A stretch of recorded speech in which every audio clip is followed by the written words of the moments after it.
하나님 말씀은 고린도후서 4장 16절로 5장 7절 말씀, 신약성경 290쪽에 있습니다. 한 절씩 앞을 보고 이렇게 교도하겠습니다. 그러므로 우리가 낙심하지 아니하노니 우리의 겉사람은 낡아지나 우리의 속사람은 날로 새로워지도다. 우리가 잠시 받는 환난에 겪는 것이 지극히 크고 영원한 영광에 중한 것을 우리에게 이루게 함이니 우리가 주목하는 것은 보이는 것이 아니요 보이지 않는 것이니 보이는 것은 잠깐이요 보이지 않는 것은 영원함이라. 만일 땅에 있는 우리의 장막집이 무너지면 하나님께서 지으신 집, 곧 손으로 지은 것이 아니요 하늘에 있는 영원한 집이 우리에게 있는 줄 아느니라. 참으로 우리가 여기서 탄식하며 하늘로부터 오는 우리 처소로 덧입기를 간절히 사모하노라. 이렇게 입으면 우리가 벗은 자들로 발견되지 않으려 함이라. 참으로 이 장막에 있는 우리가 짐진 것 같이 탄식하는 것은 벗고자 함이 아니요 오히려 덧입고자 함이니 죽을 것이 생명의 상침바 되게 하려 함이라. 곧 이것을 우리에게 이루게 하시고 보증으로 성령을 우리에게 주신 이는 하나님이시니라. 그러므로 우리가 항상 담대하여 몸으로 있을 때에는 주와 따로 있는 줄을 아노니 이는 우리가 믿음으로 행하고 보는 것으로 행하지 아니함이로라. 아멘. 말씀 제목 같이 한번 읽겠습니다. 낙심하지 말아야 할 이유. 명절인데요. 명절이 되면은 떠오르는 것들이 있습니다. 어떤 게 떠오르십니까? 옛날에는 설빔을 많이 입었죠. 지금은 그렇지 않지 않습니까? 저희 또 어릴 적에 생각해 보면 명절 때만 되면 새 옷을 갈아입었어요. 새 신발, 새 옷을 1년 내내 안 입다가 명절만 되면은 새 옷과 새 신발을 사 입었던 기억이 있습니다. 지금은 이제 집에 샤워 시설이 잘 되어 있어서 매일 이렇게 샤워를 하지만 그 당시에는 그 명절날 목욕탕에 가가지고 샤워했던 또 목욕을 했던 기억이 있고, 그다음에 떡국을 먹으면서 또 1살 더 먹는다, 내가 2살 더 먹는다, 뭐 이런 이야기를 나눴던 데가 있습니다. 우리 아이들은 지금은 감흥이 덜할지 모르겠지만 지금도 마찬가지겠죠. 명절하면 제일 좋은 게 세뱃돈 받는 거. 세뱃돈 받기 위해서 명절이 존재하는 거죠. 아이들에게는 누가 얼마나 많이 받았느냐, 이게 가장 큰 기쁨이었죠. 하지만 대부분 사람들, 중년 이상의 나이 든 분들에게 명절이 의미가 있는 것은 고향이 아닐까라는 생각을 해봅니다. 우리 아이들은 고향에 대한 의미가 별로 없습니다. 제가 이사를 많이 다녔기 때문에 고향에 대한 의미가 없지만 오랫동안 이제 옛 추억했던 곳, 또 부모님이 살아생전에 계셨던 곳, 부모님이 소천하신 분이라면 그래도 부모님과 함께 살았던 추억이 있던 그 고향을 생각하면은 왠지 모르게 나중에 나이가 들어서 한번 돌아가야 될 것 같고, 또 한번 그 고향을 생각하면 힘들고 어려울 때 야, 고향 가고 싶다 이런 생각이 들 때가 있지 않겠습니까? 마음이 낙심되어지고 상처받았을 때 나는 고향에 한번 가고 싶다. 그것이 바로 고향이 주는 의미라고 생각합니다. 우리에게는 육체적인 고향도 있지만 영적인 고향도 있습니다. 그게 저는 교회라고 생각합니다. 저는 힘이 들 때마다 기도했던 기도 처소가 있습니다. 고향에 있는 교회에 청년 시절에 IMF가 터져서 힘들 때 내가 뭘 먹고 살아야 될지 몰랐을 때 그 고향 교회 예배당에 가서 낮에도 가고 저녁에도 가고 혼자서 추운 날에 겨울철에 가서 기도했던 그 기억들을 갖고 있습니다. 또 대학부 시절에 제가 섬겼던 교회가 있는데 영적으로 저에게 도전을 주었던 영적인 고향입니다. 그 고향이 없었다면은 제가 영적으로 아마 성장하지 않았을 것입니다. 이렇게 각자마다 있는 고향이 있는데 저는 은빛교회가 여러분에게 영적인 고향이 되었으면 좋겠습니다. 은빛교회를 생각할 때마다 힘들 때 내가 한번 찾아가고 싶다. 힘들 때 내가 기도하고 싶은 것이다. 힘들 때 내가 주님을 만났던 것이다. 그곳에 가면은 나를 반겨주는 사람들이 있고 그곳에 가면 내가 예수님을 만날 수 있다. 이런 교회가 은빛교회가 되었으면 좋겠습니다. 아직 우리에게는 이렇게 육적인 고향, 영적인 고향도 있지만 정말로 우리가 나중에 돌아가야 될 본향이 있습니다. 거기 어디겠습니까? 천국입니다. 아멘입니까? 우리에게는 영원히 돌아갈 고향이 있는데 바로 천국입니다. 사도 바울은 지상에 살고 있는 삶과 죽은 후의 삶을 이제 비교하고 있습니다. 1절 말씀 한번 읽겠습니다. 1절입니다.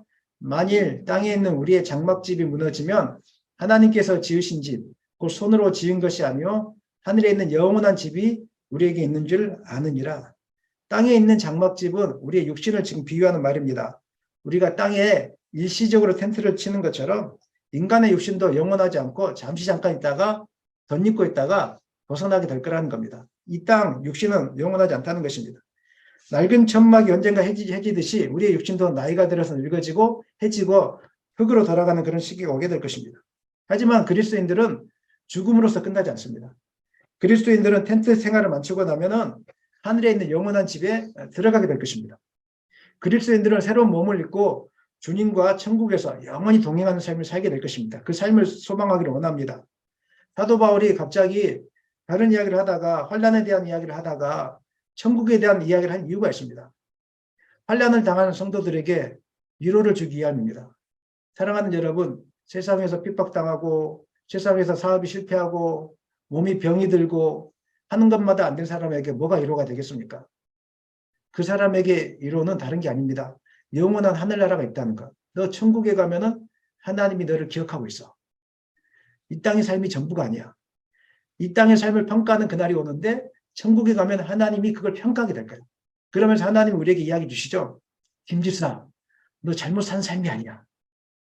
박권사가 없으니까 제가 하는 이야기예요. 박권사, 너의 삶이 잘못된 삶이 아니야. 내가 너 교회를 섬기고 힘들게 기도하고 어려움 속에서도 나를 지켜봐줬던 걸 내가 알고 있어. 이런 천국의 삶을 가지고 소망 가운데 일어나라는 것입니다. 그 당시에 그리스도인의 삶은 너무 힘들었습니다. 우리와 비교가 될 수 없습니다. 제가 아침에 천국에 대한 노래를 자꾸 부르는 이유가 오래전만 해도 러시아 땅에 주일 예배를 드리는데 그쪽 교회에 계신 성도들이 주일만 되면 이렇게 울면서 예배를 드리답니다. 왜냐하면 언제 잡혀갈지 모르니까. 그래서 그분들은 예배를 드릴 때마다 오늘 이 예배가 마지막 예배구나. 오늘 이제 이 예배를 드리고 난 잡혀가서 죽게 되겠구나. 이런 마음으로 예배를 드렸는데 천국을 소망하면서 이렇게 드렸다는 거예요. 하나님 앞에서. 마찬가지로 그 당시에 그리스도인들이 그랬어요. 날마다 울면서 예배를 드릴 수밖에 없었어요. 늘 핍박이 강했고 잘못하다가 잡히면 그냥 감옥 가는 거고 죽는 거예요. 고린도서 4장 7절로 10절 말씀에서는 그 이야기를 다루고 있습니다. 4장 7절 10절 읽겠습니다. 우리가 이 보배를 질그릇에 가졌으니 이는 심히 큰 능력은 하나님께 있고 우리에게 있지 아니함을 알게 하려 함이라. 우리가 사방으로 우겨싸움을 당하여도 쌓이지 아니하며 답답한 일을 당하여도 낙심하지 아니하며 박해를 받아도 버림받지 아니하며 거꾸로 뜨림을 당하여도 망하지 아니하고 우리가 항상 예수의 죽음을 몸에 짊어짐은 예수의 생명이 또한 우리 몸에 나타내게 하려 함이라. 지금 박해를 받고 있는 성도들에게 이루하기 위해서 천국이 있다는 것을 지금 바울이 계속 이야기해 주고 있는 거예요. 우겨싸움을 당하는 것이 무슨 뜻입니까? 우겨싸움을 당한다는 것은 포도가 즙을 내기 위해서 포도통에 담궈지죠. 그 즙통에서 짜잖아요, 즙을. 완전히 그 바닥이 보일 때까지 짜는 거거든요. 이게 우겨싸움이거든요. 그 당시 초대교회 당시의 성도들의 상황은 이랬단 말이에요. 사방의 모든 환경들이 나를 우겨싸고 있어요. 막 조여오고 있고 막 숨통이 막힐 정도로 답답한 이런 상황 속에 있었어요. 예수를 믿는다는 이유 하나만으로. 그 다음에 답답한 일을 당하였는데 이것은 모함을 받는다는 뜻입니다. 그 당시에는 성찬식을 행하는 것 자체로 모함을 당했습니다. 예수 그리스도의 살과 피를 먹는다는 것 때문에 그리스도인들은 식육, 인육을 먹고 있다. 식인의 습관이 있다. 이런 소문들이 파다하게 퍼졌어요. 얼마나 황당하겠습니까?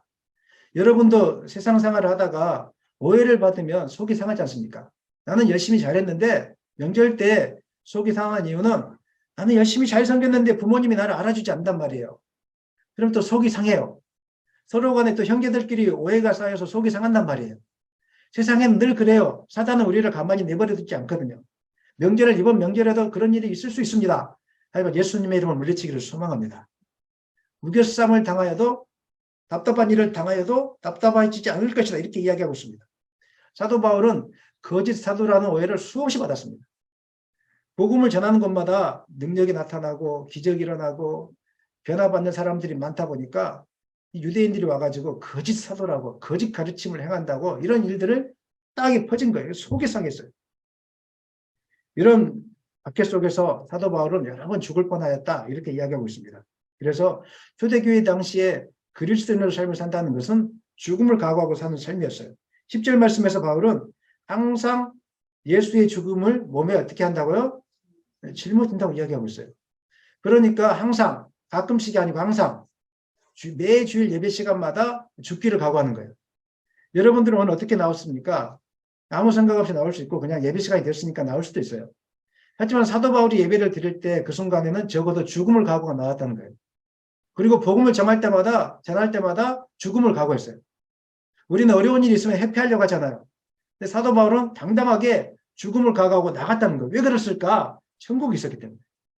천국이 분명했기 때문에 죽음을 각오하고 달려가게 되었다는 것입니다. 그래서 사도 바울은 그리스도인에게 천국이 있기 때문에 환난을 당해도 소망 가운데 낙심하지 말아야 될 것을 사도 바울이 우리에게 지금 권면해주고 있는 것입니다. 사랑하는 여러분, 그리스도인에게 영원한 죽음이 없다는 이 사실을 기억하시기를 바랍니다. 옆에 분에게 축복하시죠. 우리에게 영원한 죽음은 없습니다. 시작. 네. 앞뒤로도 한번 축복하시죠. 시작. 우리에게 영원한 죽음은 없습니다. 성경은 자세히 읽어보면 그리스도인을 위하여 말할 때 죽었다라는 표현을 쓰지 않습니다. 잔다 이렇게 이야기합니다. 그리스도인들은 죽음이 없습니다. 그리스도인들은 육체적인 죽음은 자는 것입니다. 잠깐 자다가 일어나면은 주님을 만나게 될 것입니다. 세상 사람들은 죽으면 죽는 거예요. 사는 것 자체도 죽음이고 예수님을 믿지 않기 때문에 죽어도 죽음이에요. 왜냐하면 죽으면은 지옥에 가니까 얼마나 큰 아픔이고 죽음이겠습니까? 그래서 그 사람들이 죽음을 두려워하는 거예요. 바울은 핍박 가운데서도 두려워하지 말아야 될 이유를 우리가 핍박으로 죽지만 이걸로 끝나는 게 아니라 핍박 가운데 죽고 나면은 주님이 기다리고 계시는 영원한 하늘나라가 있기 때문에 걱정하지 말아라. 이렇게 그 당시 사람들에게 이야기하고 있는 것입니다. 고린도후서 4장 16절로 18절 읽겠습니다.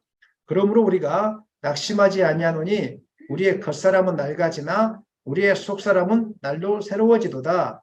우리가 잠시 받는 환난에 경한 것이 지극히 크고 영원한 영광에 중한 것을 우리에게 이루게 함이니 우리가 주목하는 것은 어떤 것이라고요? 보이는 것이 아니요 보이지 않는 것이니 보이는 것은 잠깐이요 보이지 않는 것은 영원하니라.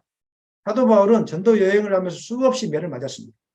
온갖 수고를 했고 굶주렸고 헐벗었습니다. 아마 그의 외모에 대해서 여러분 혹시 생각해 보신 적 있으세요? 여행을 다니고 매를 맞고 굶주리고 그의 외모는 일반 사람에 비해서 아마 노쇠해졌을 겁니다. 햇볕을 많이 보고 밥을 많이 못 먹었으니까 피부도 탱탱하지 않았을 것이고 콜라겐이 다 빠져나갔으니까 아마 말라서 앙상해 보였을 거라고 저는 생각해 봅니다. 피부가 거칠었고 얼굴에는 아마 검버섯이나 주름 같은 것들이 많았을 거라고 저는 생각해 봅니다. 그리고 안질에 걸려 있었기 때문에 눈에는 항상 염증 반응이 있어서 늘 눈물을 흘리고 이렇게 사람 보기에 좀 안 좋았을 것입니다. 그런데 그의 영혼은 날마다 새로워졌습니다. 놀라운 것은 그리스도인들은 평안할 때 영혼이 새로워지지 않습니다. 진짜 그리스도인들은 핍박이 강할수록 영혼이 새로워집니다. 왠지 아십니까? 그때 주님을 사랑하는 마음이 강해지기 때문에 그런 것입니다. 그래서 그리스도인들에게 핍박이 없는 삶은 좋은 삶이 아닙니다. 그리스도인들에게 환난이 없는 삶은 좋은 삶이 아닙니다. 핍박이 강해지고 고난이 많아질수록 그 사람들은 더 강해집니다. 하나님을 향한 사랑이 막 충만해집니다. 막 뜨거워집니다. 제가 주님을 향한 사랑이 날마다 뜨거워지고 있는 이유는 다른 이유가 아니라 주님을 의지하지 않으면 살 수 없는 그런 환경들이 계속 주어지고 있기 때문에 기도할 수밖에 없습니다. 오늘도 여러분은 잘 모르겠지만 제가 오늘 새벽 3시까지 기도했거든요. 새벽 3시까지 꼭 주일 되면 하나님이 잠을 안 재우세요. 새벽 3시까지 또 기도하고 우리 수환이가 증인이에요. 그치? 수환이가 늦게 잤어요. 새벽 3시까지 또 기도하는 거예요. 왜 한 영혼 한 영혼을 부르면서 무슨 일이 일어날지 모르잖아요.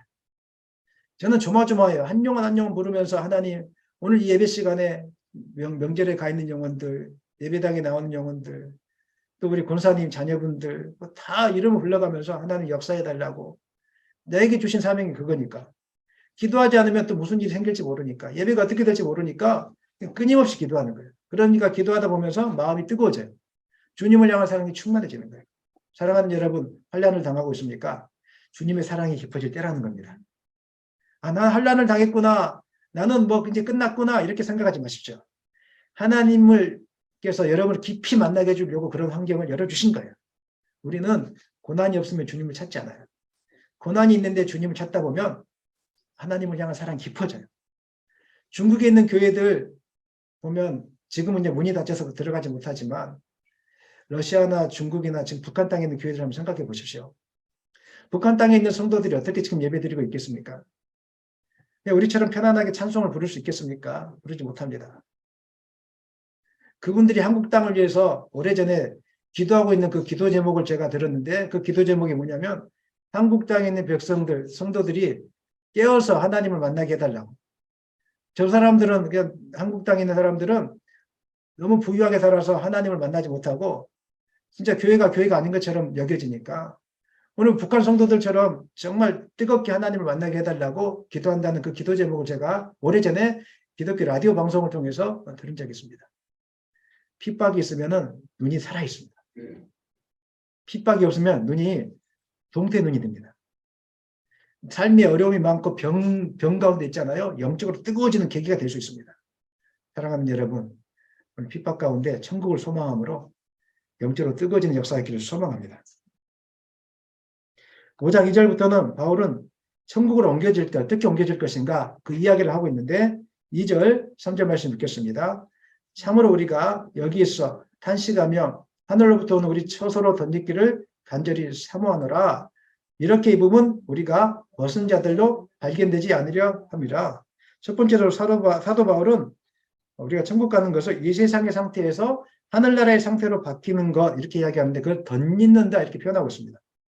덧입는다는 것은 옷을 내가 입고 있는데 하나를 더 입는 거죠. 이게 입는 거예요. 무슨 뜻이냐면은 이 땅의 삶과 천국의 삶이 연결되어 있다는 것입니까? 끊어져 있다는 것입니까? 연결되어 있다는 거예요. 이 세상의 삶에다가 천국의 옷을 그대로 하는 게 더 입어요. 그러니까 천국 가면은 여러분 다 기억합니다. 남편이 아내를 기억하고 아내가 남편을 기억하고 내 자식을 기억하게 되고 할머니 할아버지를 기억하게 되고 영적으로 우리는 아브라함이 누군지를 알게 될 것입니다. 예수님을 본 적은 없지만 영적인 새로운 지식이 우리 가운데 임하니까 덧입게 돼요. 새로운 지식이 덧입게 되니까 이 땅을 살 동안 있었던 지식과 더불어서 천국에서 새로운 영적인 지식이 임해서 아 예수님이구나 이걸 깨닫게 되는 거예요. 아브라함이구나 저 아브라함이구나. 옛날에 돌아가셨던 우리 증조 할머니구나 이걸 깨닫게 된다니까요. 우리는 모르는데 그걸 알게 되어져요. 그런 일들이 있게 된다는 것입니다. 그러므로 살아있을 때 여러분 옆에 분에게 잘하시길 바랍니다. 이제 또 한 번 더 축복하십니다. 잘하십시다. 시작. 잘하십시다. 네. 있을 때 잘해. 네. 있을 때 잘해. 잘해야 됩니다. 물론 그 온수 갔을 그런 생각들은 잊어버리게 될 거예요. 전국에서 온수 갔을 때 그때 돈 안 갚았고 나를 그렇게 이렇게 하진 않을 것 같아요. 좋은 기억들을 가지고 아마 만날 것 같은데 있을 때 잘하는 역사가 있기를 소망합니다. 두 번째로 중요한 건데 그리스도인의 죽음은 이제 고통스러운 것이 아니라 생명으로 삼킴을 당한다 이렇게 이야기하고 있습니다. 4절 말씀 참으로 이 장막에는 우리가 짐진 것 같이 탄식하는 것은 벗고자 함이 아니오 오히려 덧입고자 함이니 죽을 것이 생명의 삼킴과 되게 하려 함이라. 우리가 죽음을 생각할 때 두려운 것은 죽음 자체가 무척 고통스러울 것이라고 생각하기 때문에 그런 것입니다. 그러나 바울은 죽음을 이야기할 때 잠시 자다가 깨어나는 것이다. 죽음의 그 순간에 고통의 세계가 아닌 생명의 세계로 우리가 빨려 들어가게 될 것이다. 이렇게 이야기하고 있습니다. 생각해 보십시오. 우리가 눈 감고 죽는데 고통의 세계가 나를 기다리고 있다. 얼마나 두려운 것입니까?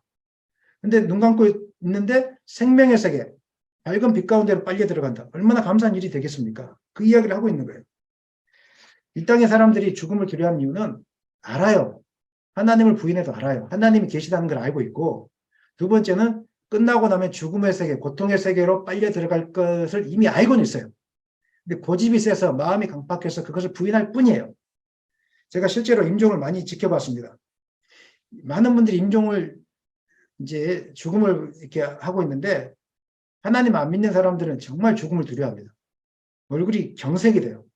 동그랗게 변하고 너무 두려워합니다. 그러면서 뭐라고 이야기냐면 이건 성경에는 안 나와 있는데 제가 임종을 지켜보면서 봤던 많은 분들의 공통적인 말이 있어요. 검은 물체가 보인다는 거예요. 죽기 전에 막 검은 물체가 목사님 안 믿는 분이에요. 믿음이 약하신 분들 검은 물체가 보여요.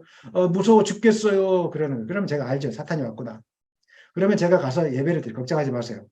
예수님이 있으면 천사가 올 거예요. 이렇게 하면서 제가 기도해줘요. 하나님 오늘 이분 예수님을 영접하게 도와줘요. 그럼 예수님을 영접해요. 그러고서 뜨겁게 기도해주고 사탄이 떠나가기를 기도해요. 다음날 찾아가면 뭐라고 이야기하냐면 공통적인 이야기입니다. 제가 지금까지 사역을 하면서 뭔가 밝은 흰 옷을 입은 사람이 왔다고 너무 마음이 기쁨이 된다고 이렇게 성경에 나오는 이야기는 아니에요. 근데 제 간증입니다. 경험. 누구 한 사람 이야기가 아니라 제가 수많은 사람들의 인종을 지켜보면서 들었던 공통적인 이야기가 바로 그거였어요. 그러니까 죽기 직전에 뭔가가 보인다고 하잖아요. 어둠의 것들이 와갖고 여러분을 막 사로잡으면 얼마나 두렵겠어요. 근데 나 인생 후회에도 돌이킬 수 없구나. 얼마나 불안하겠어요. 그런데 평상시 예수님을 믿고 천국을 사모하고 소망했던 사람들은 죽기 직전에 천사들이 와서 나를 감싸주고 있고 예수님이 보여지면 얼마나 감사하겠습니까? 이거 성경에 기록된 게 한계가 있습니다. 스데반이 죽기 전에 하늘문이 열려서 보좌를 갖지 않습니까? 예수님 계신 보좌. 우리는 그렇게 될 겁니다. 우리는 죽기 직전에 막 어둠의 물체들이 와갖고 우리를 괴롭히는 것이 아니라 스데반이 보았던 그 하늘 보좌가 열려서 예수님이 보좌 우편에 앉은 것을 우리는 보게 될 것입니다. 주님을 찬송하면서 할렐루야 할렐루야 이렇게 찬양 부르면서 우리는 주님을 만나기 때문에 그리스도인들은 죽음을 두려워하지 않는 것입니다. 사랑하는 여러분, 이 세상의 삶은 고단합니다. 이 세상의 삶은 전부가 아닙니다. 삶이 끝나고 난 이후에 우리는 돌아갈 주님이 계시는 영원한 천국이 있다는 것을 믿으시기를 바랍니다. 그렇기 때문에 그리스도인들은 이 땅을 살 때 환란이 찾아와도 두려워하지 않습니다. 낙심하지 않습니다. 진짜로 천국을 소망하는 사람들이 가지고 있는 공통적인 마음이 있습니다. 그것이 뭐냐면 저를 따라 하시죠. 담대함. 담대함. 여러분 천국이 있다는 걸 믿으세요? 천국을 소망하세요? 진짜로 소망하면 담대하다니까요. 세상에서 모든 것이 무너져도 담대해요. 걱정하지 않아요. 내 몸이 병들어 죽게 되었어도 담대해요. 이게 진짜로 예수를 믿고 천국을 소망하는 사람들의 특징이에요. 6절로 7절 읽겠습니다. 그러므로 우리가 항상 담대하여 나오지 않습니까? 읽겠습니다. 몸으로 했을 때는 주와 따로 있는 줄을 아노니 7절 이는 우리가 믿음으로 행하고 보는 것으로 행하지 아니함이로다. 이 땅에 보는 것으로 만약에 주님을 믿으라고 한다면 어떻게 믿어요? 사람들이 그렇죠. 천국이 있으면 보여줘봐요. 보고 믿지 않아요. 믿음으로 그게 보여지는 거예요. 믿기만 하면 보여지고 믿어지는 거예요. 세상에서 가장 불쌍한 사람들이 보면 믿겠다는 사람. 나중에 죽어서 후회하면 아무 소용없어요. 그때 후회하면 아무 소용없는 거예요. 기회가 있을 때, 안 보여질 때 우리는 믿음으로 그 세상을 보는 거예요. 그리고 중요한 것은 담대함으로 나가는 거예요. 예수 그리스도로 인해서 영원한 생명이 주어져 있음을 알고 천국에 대한 소망이 분명하면 예수님을 위해서 박해받는 것을 두려워하지 않아요. 예수님을 위해서 고난받는 것을 전혀 두려워하지 않아요. 사도 바울이 핍박을 받아도 담대하게 복음을 증거할 수 있었던 이유는 너희들이 핍박해 봐라. 너희들 아무것도 아니다. 주님 앞에서. 하나님이 너희들 목숨 오늘 하면 다 끝나는 애들이고 그 다음에 내가 죽으면은 나는 천국에 갈 텐데 바울의 소망이 있었어요. 나는 오늘 하루라도 빨리 죽고 싶다. 빌립보서를 읽어보세요. 나는 하루라도 빨리 죽어서 주님 품에 안기고 싶다. 그러나 내가 살아있어서 교회를 건강하게 세우고 여러분과 함께하는 것이 유익이 되기 때문에 나는 그 살아있어야 될 목적이 바로 그 한 개뿐이 없다라고 이야기하고 있어요. 여러분들 이 땅을 살아갈 이유를 뭐라고 적고 있습니까? 성공하기 위해서. 이 땅에서 오래 살아야 될 이유를 자녀를 잘 키우기 위해서. 물론 그것도 중요합니다. 그렇게 하라고 하나님 보내셨으니까. 그러나 이 땅에 살아가야 될 우리의 유일한 소망, 그리스도인들의 유일한 소망이 있다면 하나님 나라를 확장하는 데 쓰임받기 위해서, 영혼을 구원하기 위해서, 교회를 건강하게 세우기 위해서 이것이 우리의 소망이 되는 거예요. 이 땅에 살면서 여러분들이 그렇게 소중하게 여겼던 것 천국에 가지고 가지 못합니다. 34평 아파트 여러분 막 사고 싶어 하잖아요. 그거 천국에 가져가지 못한다니까요. 여러분이 좋아하는 물건들 천국에 가져가지 못합니다. 천국에 다 가져갈 수 있는 거 한 가지밖에 없습니다. 뭔지 아십니까? 믿음인데 천국에 가져가는 거, 성경에 기록된 거 한 가지 있습니다. 예수를 위하여 고난받았던 고난의 흔적입니다. 그것만 가져갈 수 있습니다. 주님 물어보실 거예요. 너 나를 위하여 얼마나 고난받았느냐. 자기를 부인하고 자기 십자가를 지고 나를 쫓을 것입니다. 그래서 바울은 날마다 고난의 흔적을, 십자가의 흔적을 자기 몸에 남기겠다고 이야기하고 있어요. 천국을 보고 왔잖아요. 천국을 보고 온 사람이 분명하게 얘기해 줬잖아요. 내가 왜 고난을 받아? 사나 죽으나 주의 것이기 때문에. 고난 받는 것만이 천국에 들어갈 수 있고 천국에서 남는 것이기 때문에 주님 우리에게 이야기해 줬던 거예요. 그래서 천국을 소망하는 사람, 천국에 대한 믿음이 분명한 사람은 이 세상에서 평안하게 살려고 노력하지 않습니다. 이 세상에서 핍박을 당하고 어려움을 당해도 주님을 위해서 살려고 하는 거예요. 끝까지 주님을 위해서. 그러는 여러분이 되었으면 좋겠습니다. 믿음으로 노아는 아직 보지 못하는 일에 경고함을 받아서 경외함으로 사람들의 말에 낙심하지 않고 담대하게 방주를 예비했습니다. 여러분 120년 동안 방주를 예비할 수 있겠습니까? 담대하게 믿음으로, 사람 말 안 들었어요. 믿음으로 담대하게. 아브라함은 장래 기업으로 받을 땅에 나아갈 때 갈 바를 알지 못했지만 담대하게 믿음으로 나아갔습니다. 초대교회 성도들은 성령이 함께함으로 희롱과 채찍질과 결박과 옥에 갇히는 시험을 받았지만 돌에 맞아 쓰러지고 톱으로 몸이 두둥강이 나고 광야와 산중과 암열과 토굴에 갇혀 지냈을지라도 그들은 세상을 두려워하지 않았습니다. 하나님이 계셨기 때문에, 영원한 천국이 약속으로 주어져 있었기 때문에. 사랑하는 여러분, 오늘 여러분 가운데 이런 담대함이 일어나기를 소망합니다. 세상을 보면서 두려워하지 마십시오. 천국이 있고 주님이 여러분과 함께하고 있는데 우리는 어차피 고난받기 위해서 가는 거잖아요. 그렇기 때문에 여러분들이 이 사실을 붙들고 담대하게 살아갈 수 있기를 예수님이 여러분을 간절히 축원합니다. 마지막으로 그리스도인들이 낙심하지 말아야 될 이유가 있는데 그것은 우리에게 최후 승리가 주어져 있기 때문에 그런 것입니다. 요한복음 16장 33절 말씀에 이렇게 나와 있습니다. 읽겠습니다.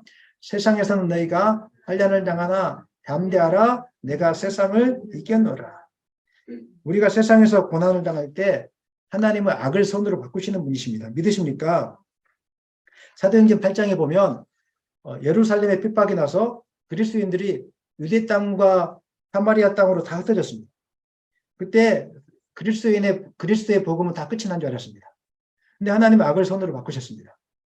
핍박으로 흩어졌던 사람들을 통해서 그 사람들이 복음을 전하기 시작한 거예요. 유대 땅에, 사마리아 땅에, 이방 땅에 복음이 전해지므로 핍박이 오히려 복음을 넘쳐나도록 증거하는 기회가 되었다는 것입니다. 그리고 흩어진 기독교인들이 복음을 전함으로 안디옥까지 복음을 전해져서 안디옥 교회가 세워주는 그 놀라운 일들. 안디옥 교회가 선교사를 파송한 교회잖아요. 최초의 선교사를 파송한 교회가 안디옥 교회지 않습니까? 선교사를 파송한 교회를 세워놨어요. 핍박 가운데. 우리는 핍박이 올 때 끝났구나라고 생각할 수 있어요. 내가 육신의 장막이 허물어질 때, 삶이 흔들릴 때 나 끝났구나 생각할 수 있어요. 그러나 하나님은 우리에게 최후 승리를 주시는 분이십니다.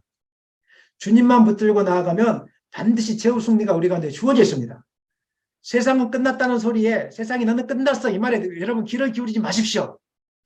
주님이 우리에게 최후 승리를 주실 것이기 때문에 환난을 당하나 담대하라 내가 세상을 이겨내라 하시니라. 아멘입니까? 이 말씀을 머릿속에 박아놓으셔야 됩니다. 마음속에 박아놓으셔야 됩니다. 한번 따라합시다. 세상에서는 너희가 환난을 당하나 담대하라 내가 세상을 이겨노라. 아멘. 스데반이 돌에 맞아 죽어갔을 때 복음이 끝난 줄 알았어요. 하지만 예수 그리스도의 스데반 가운데는 예수 그리스도의 심장이 바울에게 튀었어요. 그런 삶을 살았으면 좋겠습니다. 여러분이 핍박 가운데 허물어져 가고 있다고 느낄 때 걱정하지 마. 예수님이 내 가운데 계시잖아. 내 가운데는 예수 심장이 주변에 있는 사람들에게 튀어나갔으면 좋겠어요. 스데반이 죽어갔을 때 그 심장이 예수의 심장이 바울에게 어느 순간 튀어버렸던 것처럼 바울이 성경에는 기록되지 않지만 저는 그렇게 생각합니다. 바울을 묵상하면서 바울이 왜 저렇게 죽기까지 복음을 전하게 되었을까? 물론 성령의 역사지만 머릿속에는 떠나지 않는 기억이 있었을 거예요. 그 스데반을 자기 죽어가고 있었을 때 그 앞에 서 있었잖아요. 그러니까 바울이 어떻게 생각했을까? 아, 스데반 집사는 예수를 그때 나보다 먼저 알았었고 천국을 소망했었기 때문에 그렇게 죽어가고 있었는데 내가 그걸 모르고 있었구나. 나도 스데반 집사와 같이 살아야 되겠다. 이런 마음 갖지 않았겠습니까? 저는 여러분들이 그랬으면 좋겠습니다. 한 사람 한 사람이 천국을 소망하고 최후 승리를 붙들면서 여러분 가운데는 예수의 심장을 친척들에게, 형제들에게, 부모들에게 담대하게 선포하십시오. 부끄러워하지 마시고. 그러면 하나님이 역사하십니다. 여러분이 여러분의 지혜와 지식을 가지고 하려고 하기 때문에 두려움이 생기는 거예요. 그냥 선포하면 하나님이 역사하십니다. 아멘. 선포하면 하나님이 인도하시는 거예요. 그러므로 그리스도인들은 세상에서 고난을 당할 때 낙심하지 않습니다. 밟으면 밟을수록 뻗어나는 잔디풀처럼 그리스도인들은 천국이 있고 최후 승리가 주어졌기 때문에 핍박 가운데서 더 강해지는 것입니다. 제가 이 하나님을 바라보고 우리가 있는 핍박의 환경들을 비전으로 만들어가자 이런 노래가 있는데 한번 우리 불러보진 않겠고 가사만 읽어보겠습니다. 시작. 이 세상을 살아가는 동안에 나의 힘을 의지할 수 없으니 기도하고 낙심하지 말 것은 주께서 참 소망이 되심이라.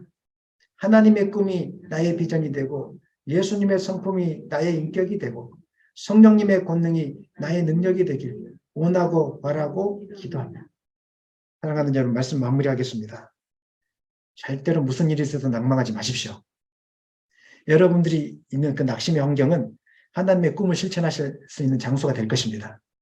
여러분들이 모든 게 허물어졌다고 그런 순간에 하나님 다시 세우게 될 것입니다. 그러므로 천국을 소망하시고 최후 승리가 주어졌다는 이 사실을 끝까지 붙드셔서 낙심하지 말고 담대하게 일어나는 여러분 되시기를 예수님의 이름으로 간절히 축원합니다.